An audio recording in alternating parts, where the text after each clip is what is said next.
خب براتون کتاب آوردم. چه کتابی؟ به به.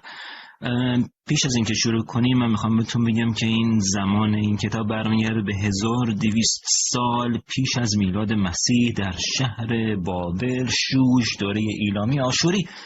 خلاص همه جا. بریم یه جایی رو ببینیم با هم. یه جمله براتون میخونم از صفحه 312 این کتاب که بهتون میگم چه کتابیه. گوش کنین.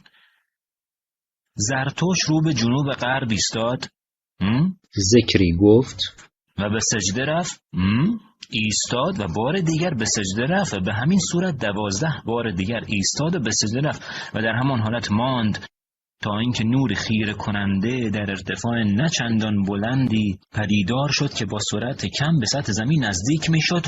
و اصلا ولش کن. اینا چی بودن؟ چرا جنوب غرب؟ چرا اصلا ذکر رو سجده رفت و ایستاد و دوباره سجده رفت؟ این حرکات چی هن؟ جنوب غرب کجاست؟ چرا نوشتید که من زرتشت فرستاده خدای یکتا هستم؟ کاری ندارم.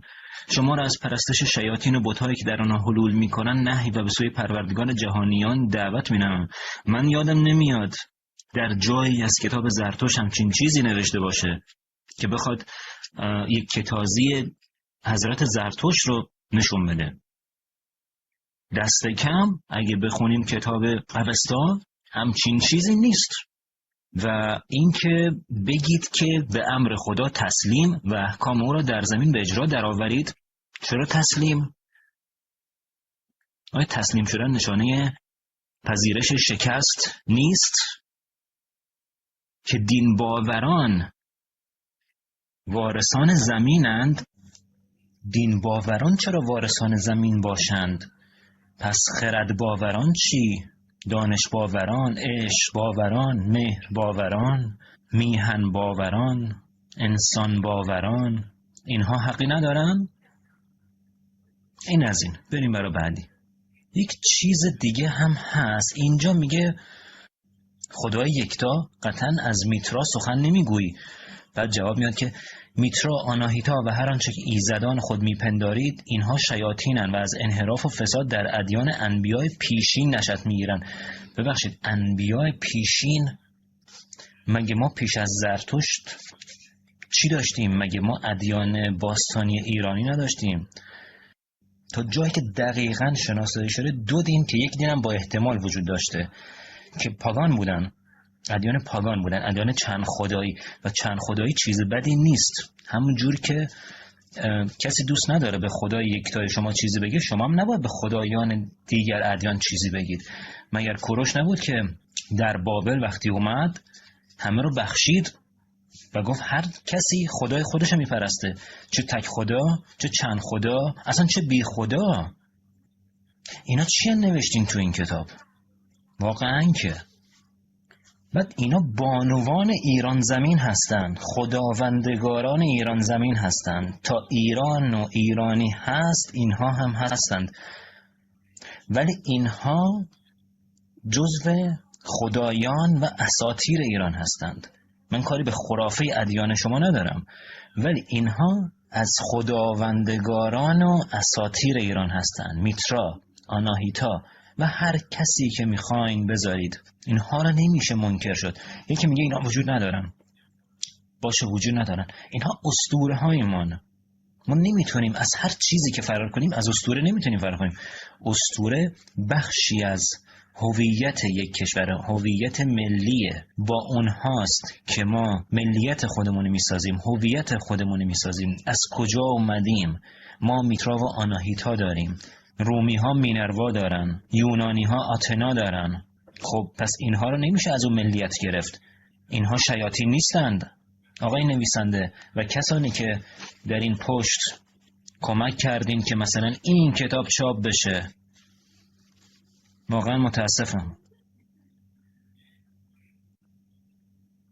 ببینین منابع و مآخذ کیا هستند.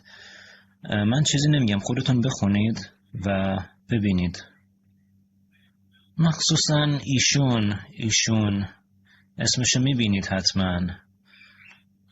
شماره 9 ببینید. ایشون که مدرکش هم از مدرک من کمتره، مدرک دانشگاهیش.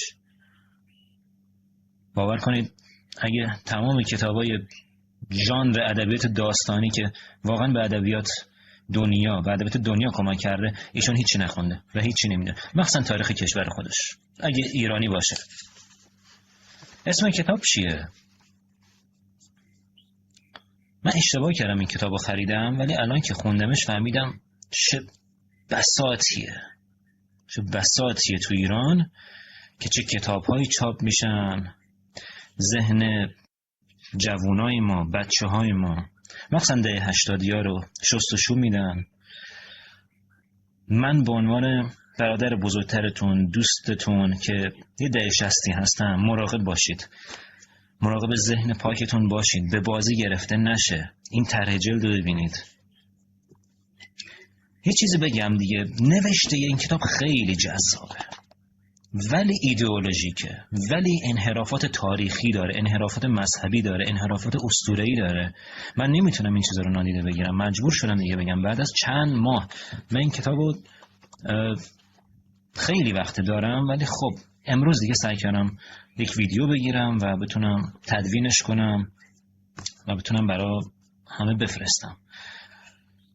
خلاصه مواظب باشین. البته این کتاب یه جلد دوم هم داره، من نگرفتم، ولی بعدم فهمیدم جلد دوم داره. ببینید با چه شروع میشه. تأسف بار. بعد اینجا نوشته بر اساس یک داستان واقعی، based on a true story. اوف، انگلیش هم نوشته، انگلیش.